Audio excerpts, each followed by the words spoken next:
In a world filled with information, where do you turn to get straight talk about retirement, investments, and your money? Lock it in to the longest running financial talk show in Arkansas, and let us help you build the bridge between information and application. Real financial change begins right here, and it starts with you.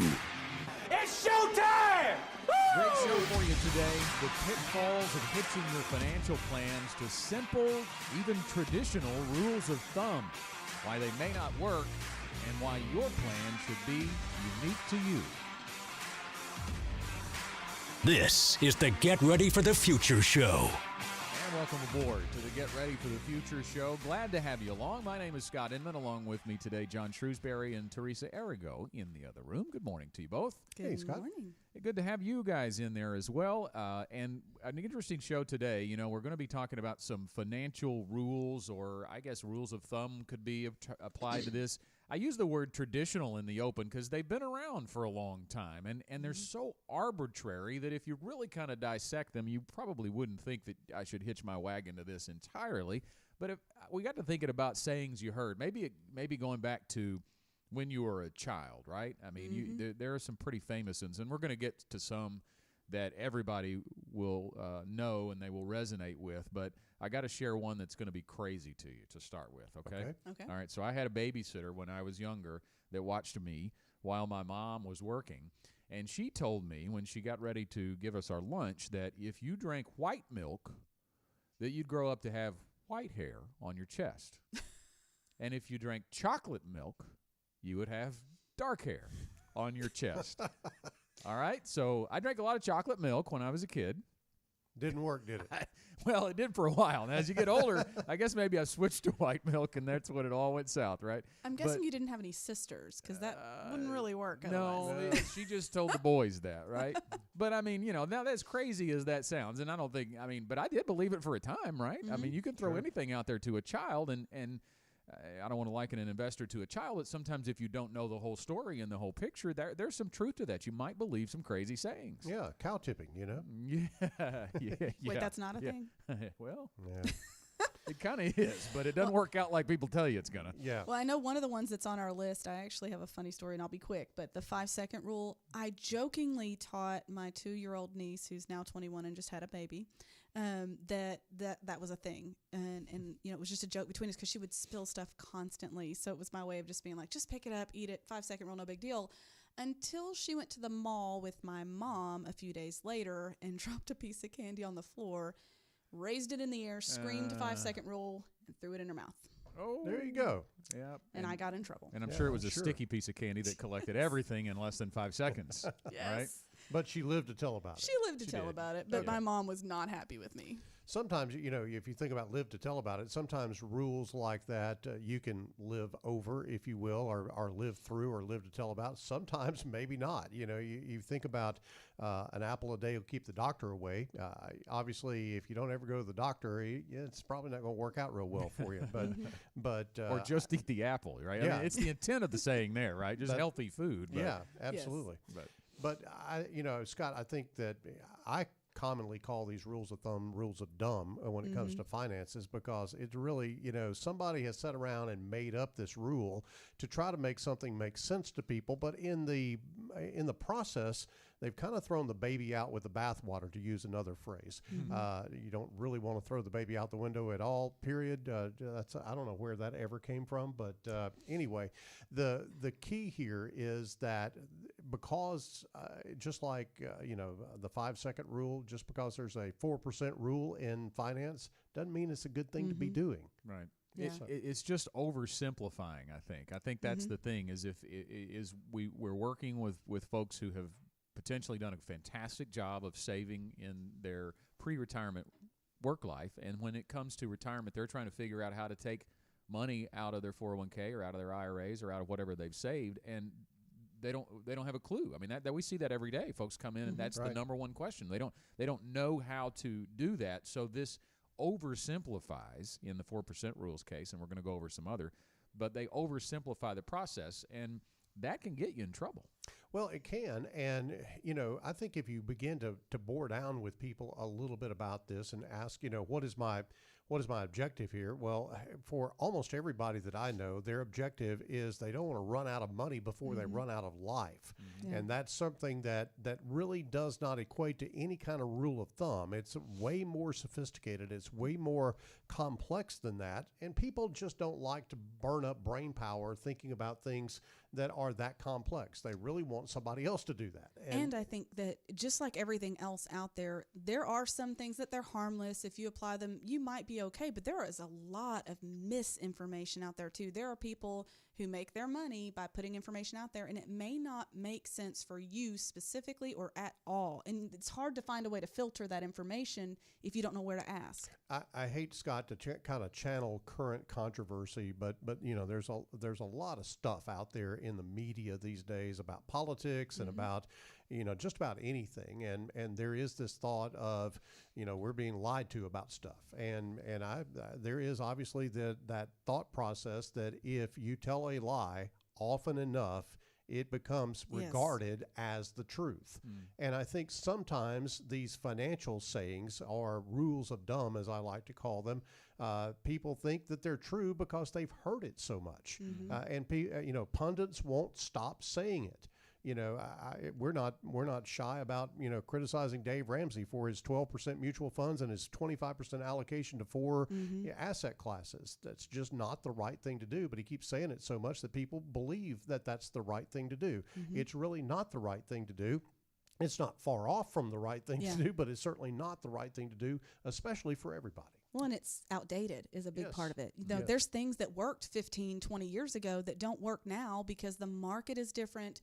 Finances are different. What your needs are will be different than your grandparents' needs or your parents' needs were. So you have to have something that's unique, and it's hard to get that if you're just going out there and picking some random idea and applying it to you. You know, it's very similar to what we talk about often on the Get Ready for the Future show, that there's no magic bullet investment. You know, we talk a lot about if you go to see a financial advisor and they tell you this is what you need to be in before they know anything about you, you need to get up and you need to leave the room because it is a unique situation that you're in with tons of variables. So when you accept that, there's no way that you can hit an easy button and apply some arbitrary rule to everything you're going to do, whether in pre-retirement or retirement.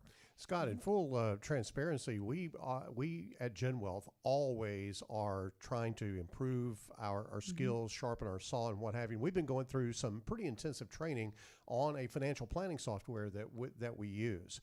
And when you understand all of the variables that are involved in any one financial plan, it is mind-blowing how many different ways that plan can be tweaked, and small tweaks make a big difference. They do. It's insane how many different variables any individual family may have, and how many, you know, I've spent hours tweaking a plan before I even met with a client to realize that it has to be a collaboration because they have to know how each thing affects each piece. And if they know that, they're empowered to make a better decision. But if they don't have those good, unique tools, then they might be okay, but they could be better.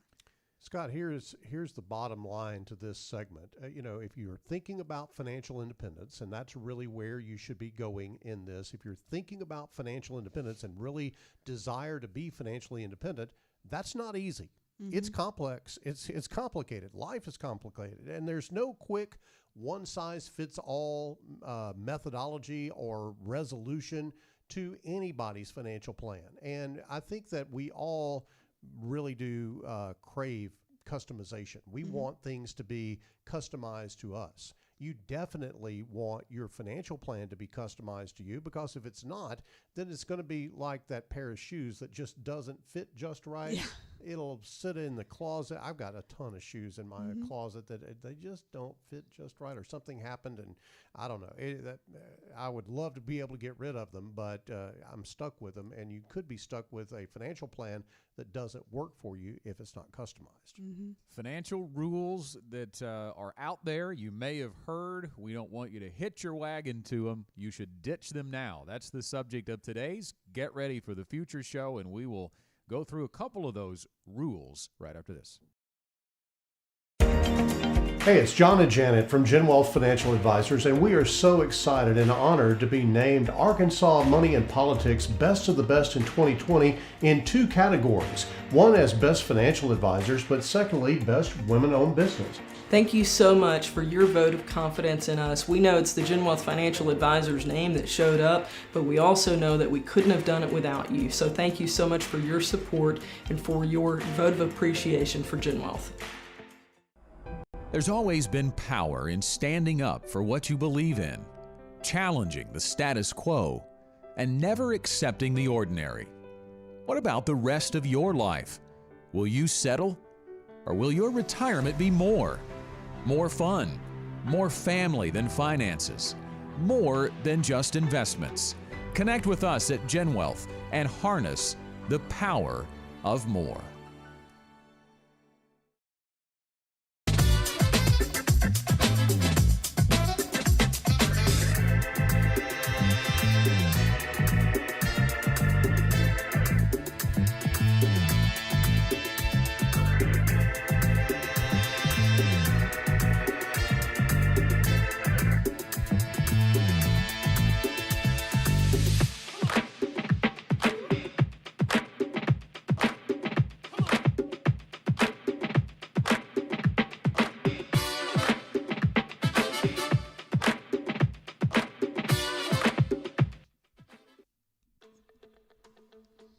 With more straight talk about retirement, investments, and your money on the Get Ready for the Future show.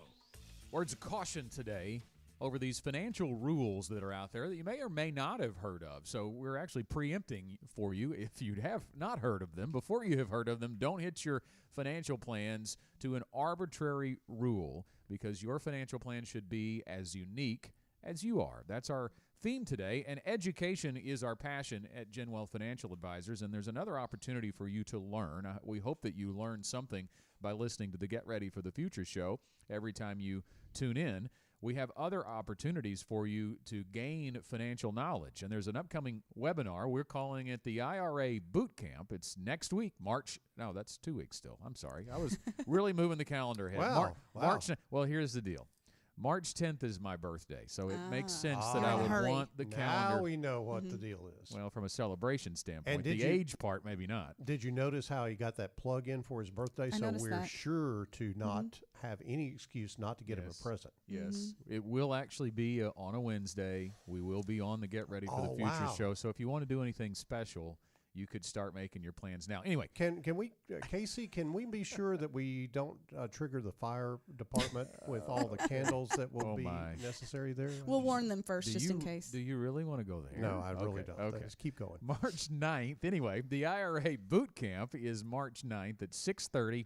Now, it's going to be limited attendance. This is a webinar, so we need you to sign up, and it will be capped on the attendance side. So you want to reserve your spot by going to getreadyforthefuture.com/events. Again, it's our website, getreadyforthefuture.com/events. Sign up is free, no cost to attend. Great education opportunity to learn about IRAs, what they can do for you as a savings tool, as a savings a way to accomplish your savings goals, and also what they can do for you as distribution in retirement. All right, so number one on our list of financial rules that you should ditch now if you're thinking about attaching your financial plans to one of these oversimplified rules. It's called the multiply by 25 rule. And this one's probably not as common as, say, the 4% rule that we're going to get to later in this segment. But this rule was developed as kind of a supposed easy way to determine how much you need to save for retirement. So here's some, or have in retirement, I should say. So the rule assumes, let's use some math here, that you're going to live 25 years in retirement. It also assumes your yearly expenses in retirement should remain the same every year. There's a big, big problem. So if you need $40,000 to live on each year, right? That's your assumption. If you decide that, how much do you need to live on? Multiply that by 25. So $40,000 times 25 years equals $1 million, okay? So that's basically the simple version of the multiply by 25 rule is you need $1 million for retirement. Scott, I broke out the famous Karl Rove There we go. whiteboard here. So if you go through your math, 40,000 times 25 is $1 million. And supposedly that $1 million will produce that $40,000 in income. Here's the problem, and you alluded to it, Scott. 40,000 today, 15 years down the road, it's going to be worth about 20,000. So think about that. Are you ready for a decline in your standard of living 15 years into your retirement. Yeah. And that's not one that just falls off the cliff in 15 years. It is a slow and steady decline because of the rate of inflation. And that is a huge problem there. And so you've got to understand that just because you have this multiply by 25, it'll give you sort of a general idea, but it's really not necessarily indicative of what you're going to need as far as retirement is concerned. And can we back up to how long it said? Because I think that is something a lot of people have a misunderstanding on. How many people have you had come in and you say, okay, how long do you think you're going to live? And they go, oh, I'm not going to live long. That's not true. The statistics are against you on that. If you reach a certain age, you're likely to have a 30-year plus retirement, and most retirees have reached that age cutoff when you look at the research. So if your plan is only 25 years, well, then what? What are you going to do after that point? What's going to be the income stream after that? Hey, we all think that we're not going to live very long. I can remember when I was in my 20s, I was going, I'd be lucky to make it to 36. You know, this is you know, of course you do things in your 20s that you know you probably wouldn't make it to 36 if you did them very often. But anyway, the point here is that longevity is something that you've got to think about, and what you're really thinking about is not necessarily just your longevity, but it is your and your spouse's longevity. And frankly, if you have people that you want to leave some money to, it's even greater than that, because, you know, obviously if you could just calculate the day that you die and go, okay, I'll spend all my money by that day, that would be great, but that's usually not the case. And so you've got to have some cushion or some pad in there to take up for that longevity question mark that's out there. And as you mentioned, when we're talking about inflation, it's about your dignity, because if you are used to a certain level of living, you're going to lose that over time if your income can't increase with inflation. So you want to be able to keep that dignity and independence. We are fond of saying in our meeting rooms in West Little Rock that if you can tell me your date of death, we can build you the perfect retirement income plan, right? Nobody knows that. And you can assume that you're going to die earlier rather than later. And maybe you're right, but doesn't it make sense to plan for a longer life and not need it versus planning for a short life and living longer? That's the takeaway there. So longevity is a big risk that all retirees will face, and inflation risk was something we addressed there too, that you wouldn't work 25 years. Even if you make that 25-year retirement, you wouldn't work 25 years at a job and never get a raise. So why would you expect to live in retirement for 25 years and never get a raise? John talked about the losing of the buying power. It also doesn't really include, I guess the assumption here is no Social Security, no pension. There's no guaranteed income that's going to offset that $40,000. I guess it's all extra above and beyond that. So there's just all kinds of arbitrary problems with the multiply by 25 rule. And we've highlighted the top two there. The inflation thing, by the way, did want to mention some numbers on that. LIMRA Secure Retirement Institute constructed a model demonstrating the effect inflation could have on the average Social Security benefit over a period of 20 years. You know, and we know that's not going to keep up, right, your Social Security. According to its research, a 1% inflation rate could swallow up $34,406 of retirees' benefits. If the inflation rate were to increase to 3%, the shortfall would total more than $117,000. So you've got to prepare for your assets to be your source of inflation-adjusted raises. Yeah, clearly inflation is a big thing in retirement, and you've got to be able to keep up with that. And Scott, I think that really does transition us very well into the 4% rule, which is something that we've kind of touched on a couple of times during the broadcast today. The 4% rule is one of those things that people try to simplify the withdrawal process for sustaining retirement income. And basically it goes like this. If you got $1 million, 4%, $40,000 a year. That works until the market drops. You have a market drop of 20% down to $800,000. Your 4% now produces $32,000. Teresa, I don't know that you really want to have your income cut by 20%. An $8,000 a year decrease. My light bill didn't go down just because the market is struggling. My house payment, if I have one, is not going to go down. So my income can't be adjusting like that either. And the flip side of that 4% rule is something, when this was created, a lot of people used a 60-40 split to their investments. It was 60% equities, 40% bonds. But bonds were getting a lot more than they are now, and people weren't living as long as they are now. So those dynamics have changed too. So you've kind of got this compounding issue if you're trying to use that 4% rule that's not going to be beneficial to you.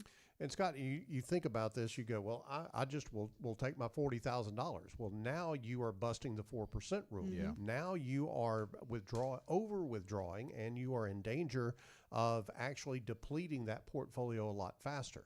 And we all know that there are times that the market takes a dip down and then comes back up. But then there are also times like 2000, 2001, and 2002 where the market just precipitously dropped for those 3 years. Yeah. And that makes this type of scenario a disaster for you in retirement. You've got to have a different plan. You've got to have a way of not taking on that sequence risk. One other thought about this, and Scott, you and I were talking about this prior to the show, that 60-40 split, the bond portfolio thing is a real problem these days.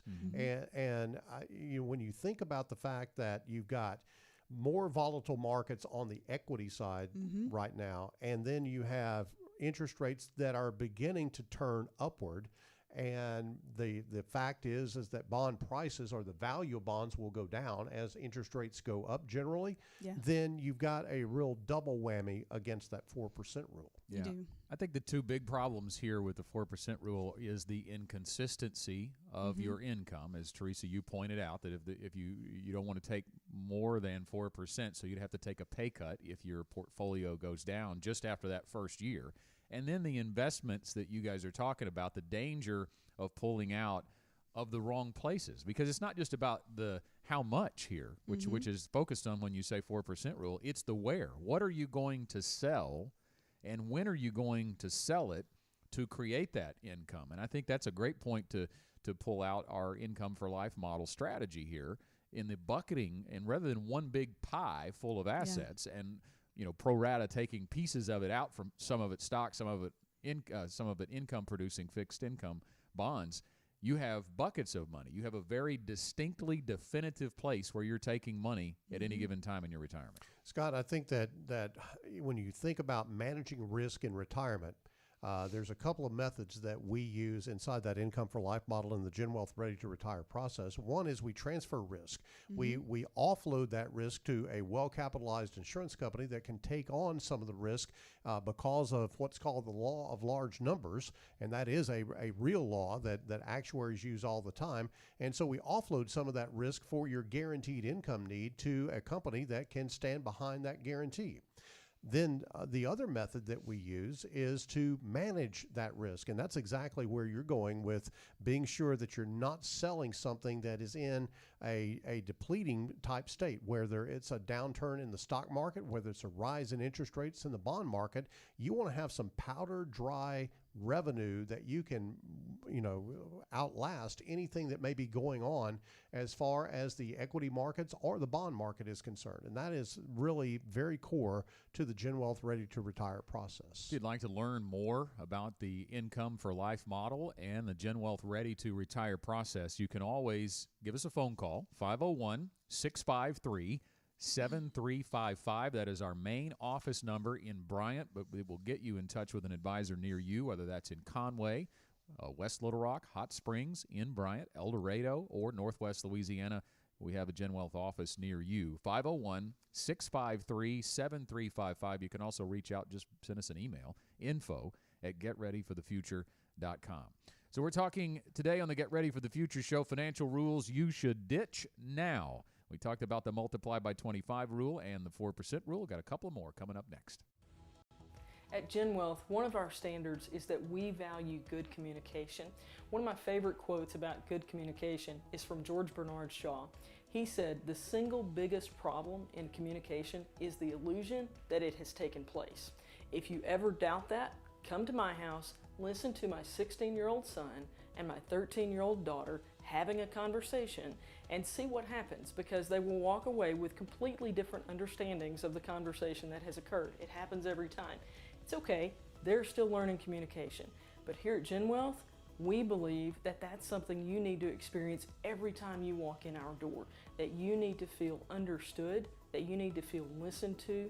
So you'll see a change in how we're even communicating. If you're talking about something that's very serious, very personal, you'll even hear a change in our tone of voice, because that's just how good communication is supposed to be. But it also means that we can feed back to you what you've shared with us, just so you know that we're listening. We value good communication.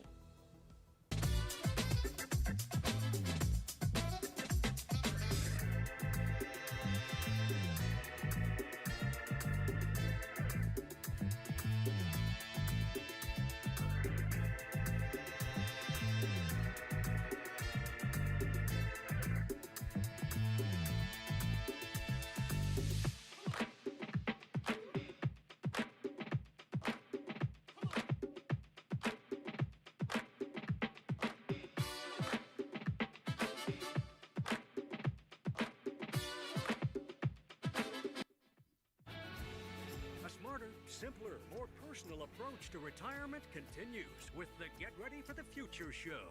There are sayings we all heard when we were kids, but after we grew up and matured and understood more about the ways of the world, we probably didn't believe them anymore. Do you really still believe the 5-second rule, that if it drops, a piece of food drops off the table and you pick it up in less than 5 seconds, it's okay to eat it?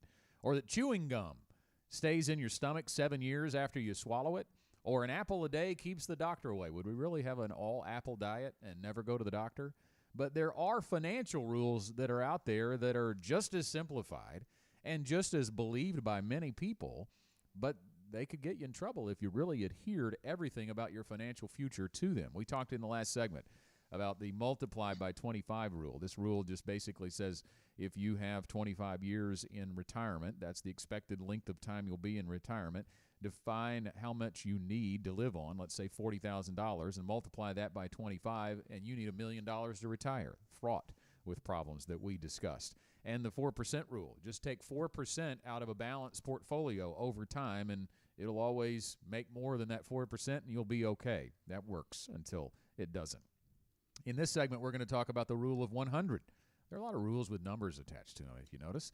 This rule states that an investor should hold a percentage of stocks equal to 100 minus his or her age. Okay, so quick example. If somebody who is 50, then they should, by the rule of 100, keep 50% rather, of their portfolio in stocks, and then when they turn 60, they should only have 40% in equities. And I can tell you, I did the paraplanner course early in my career here at Gen Wealth, and it was in my paraplanner training. Really? This rule was in it. Wow. And I was shocked by that because, of course, this was my first exposure to financial planning and what it should look like long before I was licensed. And I remember thinking, well, that seems odd because that doesn't line up with what we do here. And as I learned more, it made more sense why it felt odd to me even naturally. Mm-hmm. Well, and Scott, I think that this is a rule that actually kind of maybe was birthed through the bull market in bonds. If you think about since the time President Reagan came into office, what was that, in 1980, I believe it was. So we're now, 40 years from that. We've had a 40-year bull market in bonds because interest rates have gone from way up here to way down here. And so bonds, it wasn't uncommon to see, nice returns in the bond market, 7, 8, 9%, sometimes even as much as a double-digit return sometimes as interest rates were falling. Yes. And, okay, maybe bonds made more sense during that time. Times change. This rule has not changed. It's still out there. It's still in that paraplanner course that you were taking, and it's just, it is antiquated, and you cannot use that rule for your asset allocation. There are, I can tell you, as I sit on the Gen Wealth investment team with Charlie Skinner and Tim Key, we go through all kinds of things that with our work with LPL Research on asset allocation changes and how money should be appropriately invested for a client over time. Just today, I reallocated one of our clients to have more exposure to emerging markets, and this client is retired. Well, what in the world are you doing that for? Because it's a good time to be investing in emerging markets right now. Something certainly that that 60-40 rule doesn't necessarily, even speak to. So there are a lot of problems with this because it's really tone deaf to what may be going on in the current environment in the market. It just says, okay, put 60% of your money in bonds and 40% of your money in stocks. I can almost guarantee you that's an equation to lose some money on that 60% side going forward. And can we throw out how that ignores that there are a lot of other investments out there other than just stocks and bonds? There Yes. are other vehicles that exist that might be a good fit for your plan depending on what your goals are. Conversely to that paraplanner course that I took, I've been going through the RICP training, the Retirement Income Certified Professional Training, and they actually have made it very clear that it is not good to have too much bond exposure in retirement. And they say somewhere between 40 and 70% is the sweet spot depending on your unique circumstances. But some arbitrary rule, I mean, if you're 70, I guess you're supposed to only have 30% in equities. Yeah, it really does. And where this hurts, Scott, is that bonds are not a hedge against inflation. Bonds No. are just going to pay your money back to you with a little bit of interest. Your inflation hedge really is going to be in the equity exposure and that long-term equity exposure. And I think that is where you need to focus your attention on, because that equity exposure does give you a fighting chance against rising prices. We spend a lot more time when Teresa talks about other asset classes looking at those asset classes as a replacement to bonds because of where we are in the current interest rate environment. You think about things like real estate. That's one of the alternative asset classes we look at for our clients. So the assumption that there are only two out there, there's stocks and there's bonds and that's all there is, that's the first problem. I think the biggest problem with the rule of 100 that I see, though, is when you take a look at someone who is 60, if you're only going to put them 40% in equities, well, when are they going to retire? Are they retired at 60 or are they going to retire at 70? This takes time horizon off the table, and that's vitally important when you're determining how you're going to have an investment objective set up. Well, let me throw one other thing at you. If you're going to retire and you've got Social Security, and definitely if you've got a pension, that's a fixed income asset. Yes. And so if you've got Social Security and pension providing income to you as a fixed income asset, Right. then you're going to have an overload of fixed income if you get anywhere close to this bond allocation. And that's what I was thinking of, is there's no understanding of the whole picture. When all of these rules that we're talking about, really, it's about understanding the whole picture, because your risk tolerance is affected by what guaranteed income sources you have. So you may need a little extra risk on this because you've got this other that is providing you what you need for guaranteed income. And your age is not taken into account as far as your actual retirement age, like you mentioned. Yeah. So there's so many little factors that make this one probably my least favorite of all the rules, honestly. Yeah, I think kind of really segues into our final one in this segment, and it's really not necessarily a rule. This goes to the saying. This for me is right in there with an apple a day keeps the doctor away. Keep your money safe in retirement.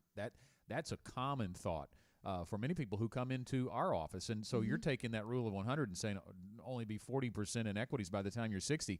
And if you're retiring at 60, some people may say, I don't want anything in anything. Right. I just want a cash reserve so that I don't lose money. Well, that's taking one risk off the table. You're taking market risk off the table, but you are assuming a few more. Scott, when you actually understand the dynamic of how the stock market works and what have you, you have about a 70% chance of making money in any 1 year and about a 30% chance of losing money in any one given year. You stretch that out to about 10 years, and you've got about a 90% chance of gaining money and about a 10% chance of losing money. You go out 15 years, and you basically have a 100% chance, based on history of how the markets have performed. You've got about a 100% chance of making money. You go out 20 years, and your average rate of return is somewhere, worst case scenario, somewhere around 6%. And if you go out 25 years, that average rate of return, worst case scenario, is about 8%. And so you have to stack all the cards in your favor. If you're going to use equity money, use it for that long-term purpose. Understand that you don't need to invest money that you're going to need in the next, say, 10 years or so into equities, because that's just not the place for it. Now, that says that the 10-year money can be 10-year and beyond money can be invested in equities, but you should keep safe some of the money that you're going to need within that first 10 years of retirement or the next 10 years of retirement. And so it is a very dynamic asset allocation that's changing all the time. One of the things that we do is we will harvest gains out of an equity portfolio and put them in fixed income instruments and things that are not going to lose money, so that you can bank that money, if you will, quote unquote, bank the money and be able to use it. Because the thing you don't want to do in retirement is allow the market to take away some profit that you achieved in a good market. Well, and I think that you've dealt with something that is really important, is purpose. If your investments have a purpose and you have that plan that you know how each piece works, you're more likely to just stick with it. I mean, how many times have you seen someone capture losses simply because they didn't stick to their strategy? I mean, how many people last year sold in March or April and missed the run-up right afterwards because they didn't have a purpose to that investment, and they chickened out because they didn't know what it was supposed to do, and they were having an emotional moment. Let me talk about purpose for just a second. I'll go on a little bit of a John rant here. Let's talk about the purpose of somebody telling you to keep your money safe. The purpose is for them to get you to put money in their so-called safe investment so they will make a commission. That's the purpose of somebody keeping your money safe, if you will. They're not interested in your ability to outlast inflation. They're not interested in your ability to grow your money long term or anything of that nature. They're interested in getting your money. And it's really a head fake when it comes to giving somebody advice. Oh, you want to keep all your money safe. There are methods and ways of investing safely. And you've got to understand the difference between just a pure head fake of, oh, stick your money in this very safe, never going to lose a dime deal, but you will suffer for that down the road if you encounter inflation. And likely we're going to encounter inflation in the future, because I don't see any way around all the money that we're pumping into the economy. I just saw on my phone just a moment ago that they're really pushing for this $1.9 trillion stimulus. Look, too much money chasing too few goods and services is going to cause inflation, and that will cause rising interest rates, which will cause those fixed income investments to be worth less in the future. Our show is called the Get Ready for the Future show. Our website, getreadyforthefuture.com. And I think that when you think about playing it safe, or you fall prey to someone who is telling you to play it safe and put your money here, it is a classic example of short-term thinking versus long-term thinking. Yes, it feels good to keep your money safe today, but long-term, that is not going to work out. And inflation is one of the big reasons why.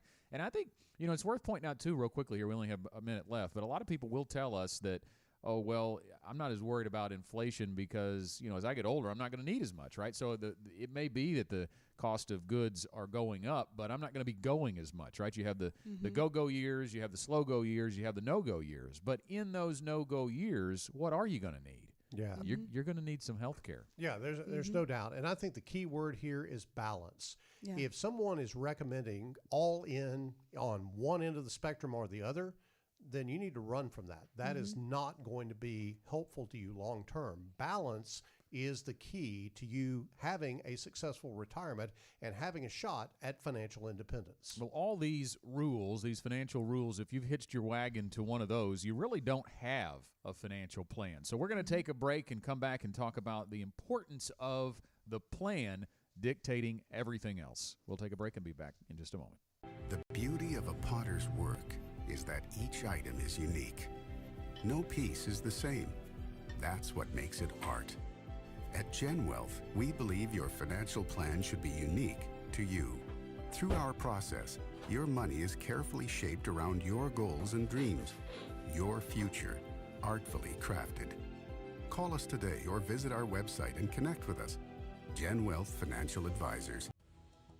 I don't think it's any coincidence that the Bible says, fear not, 365 times, one for every day of the year.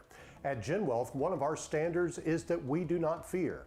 We don't fear market downturns because we know that they're going to happen. We just simply plan for those things to happen and work around them. It's one of the things that we believe very earnestly, that you should never fear what you don't understand. You simply find a way to understand it and find a way to use it to your advantage. It's one of the GenWealth standards.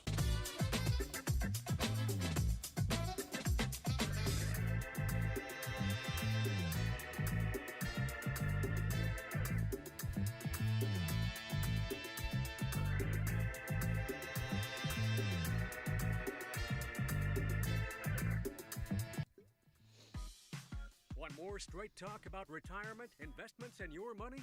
Listen to our podcast on iTunes, Stitcher, or wherever you listen to podcasts. Now back to the Get Ready for the Future show. Do you have plans to retire in 2021, or are you going to retire in 5 years, 10 years? Whatever your plan is, how do you know if you're on track for a successful retirement? We've got a way you can find out for free. Just go to 15minuteretirement.com, or you can text CHECKUP to this number. Write it down, 501-381-5228. Again, it's 501-381-5228. Just text the word CHECKUP, all one word, no hyphens. Checkup to that number, or you can visit 15minuteretirement.com. Should point out, Janet would be very upset with me if I didn't. It's 15minuteretirement.com, not 15 spelled out. So put the number 15. It is, because they could go somewhere that we don't know where they're going to go, or they go nowhere. Yeah. But you can find out, or if you're on track for a successful retirement, in the time that it takes you to check your social media, you can have a good indication about where you stand. And then, if you want to put a plan together and go through the Get Ready to Retire process at GenWealth, you can call us 501-653-7355 or email info@getreadyforthefuture.com and set up a first appointment. That one's free as well, by the way, and we have offices in Conway, West Little Rock, Hot Springs, Bryant, El Dorado, and Northwest Louisiana. So we would have an advisor ready for you to sit down and have a free consultation. It's just really a conversation, I would say, would be the best way to describe that, and see if we can move forward getting you ready to retire. So we've been talking today, as we enter our final segment on the show, about financial rules you should ditch now. We talked about multiply by 25, 4% rule, the rule of 100, and then the saying that you should keep your money safe, or the belief, really, that people feel more comfortable keeping their money safe in retirement, but are they really? It all comes down to, if you're going to hitch your financial wagon, guys, to a rule that is very arbitrary and outdated in many cases in nature, you don't really have a plan. You've just basically got a hope and a prayer is what you've got. So in our final segment today, we're going to talk about really the value of a definitive, robust, diverse, unique plan. That's what we do every day at GenWealth for our clients. Scott, before we jump into this part of the segment, we just got a question from a listener that said, what are the thoughts and plan if we see the system going into negative interest rates? Well, first of all, I don't know that we will see negative interest rates in the United States. There are several places around the globe that are in a negative interest rate environment, but clearly then fixed income is not the place to be, because you're paying somebody to hold your money. And that doesn't make any sense. You're not making anything. You're actually losing something. So fixed income doesn't make any sense. But let's talk about what I talked about right before the break, and that is that whole classic setup for inflation. Inflation is what basically causes the Fed to increase interest rates. It causes the bond market to increase the demand for interest on fixed income instruments. And so the classic setup of inflation is too much money in the economy. If you take a look at the M2 money supply, it has skyrocketed over the last 6 months to a year, and actually probably a year and a half or so. And so the money supply, there is a ton of cheap money out there. We have across the globe a suppressed economy. So we're not producing as many goods and services as we have in the past.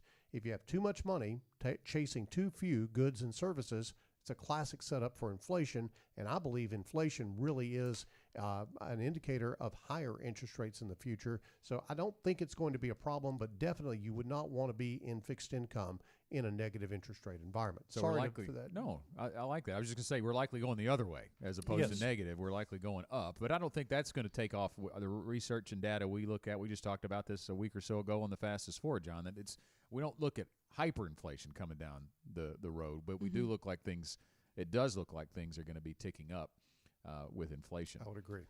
All right, so the value of that plan, we talked a lot about assumptions last week and how that can hurt your financial future.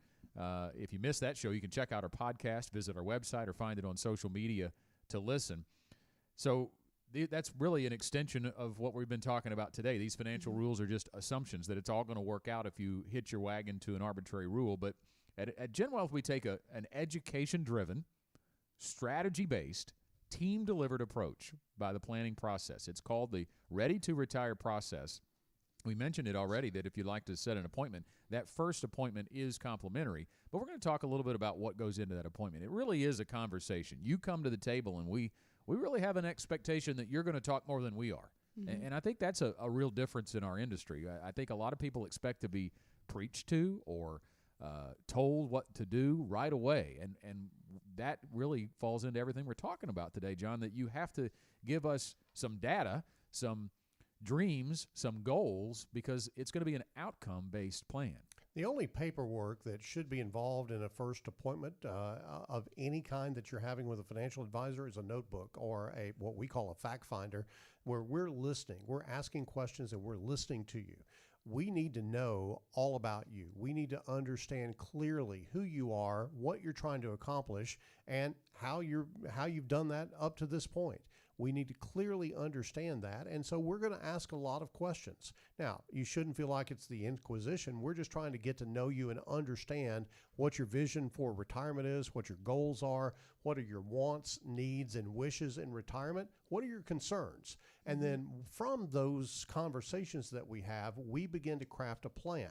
And so that first initial time that you sit down with an advisor, there should be way more talking on your part and way more listening on our part. And if that doesn't happen, you probably need to find a different advisor, because you're probably not going to get something that's in your best interest. And let's be clear, the expectation is not that you're going to walk in the door a financial expert at all.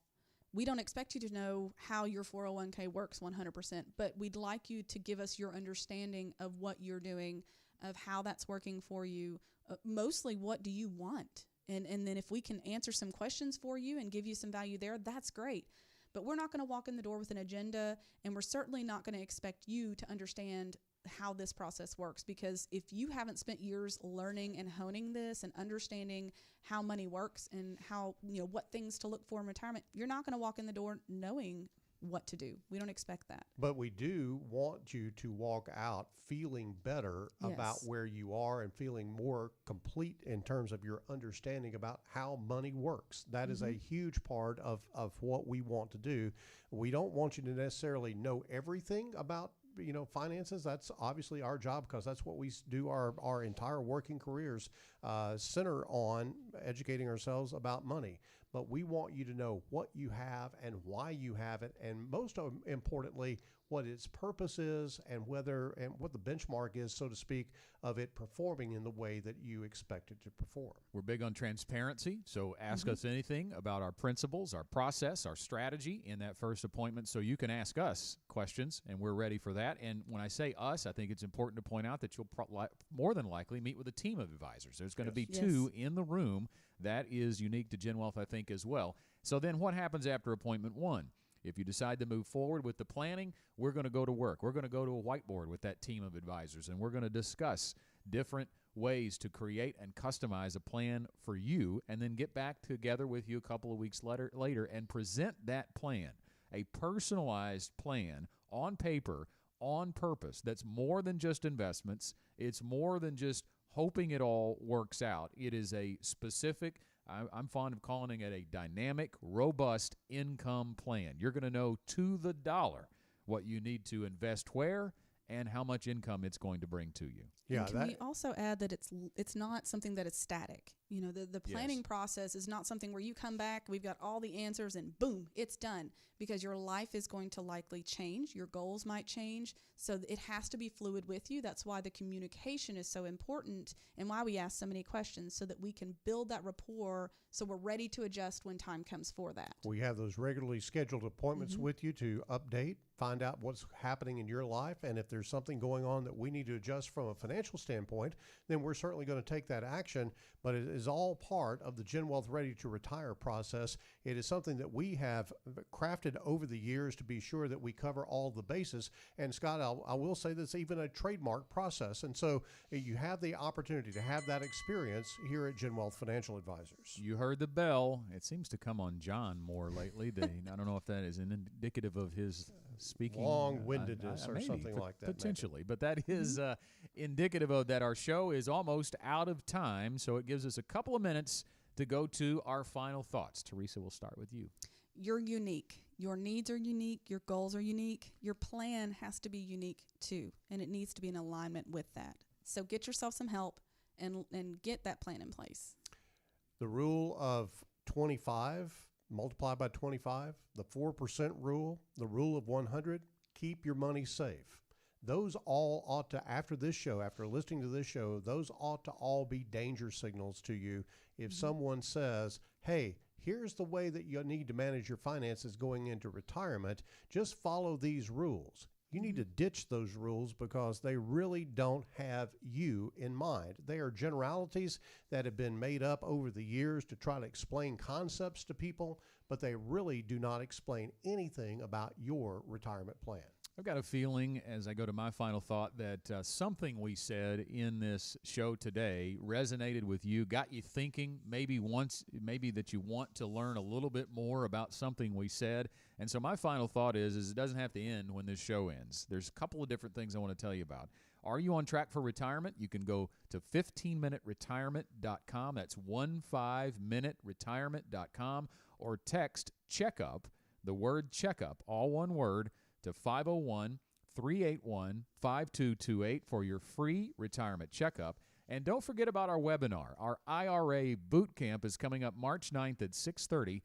Limited attendance, though, so we want you to register and make sure your place is reserved for that webinar. Just go to getreadyforthefuture.com/events to register for that. And, of course, the Get Ready for the Future show continues again next week. We hope that you will join us then.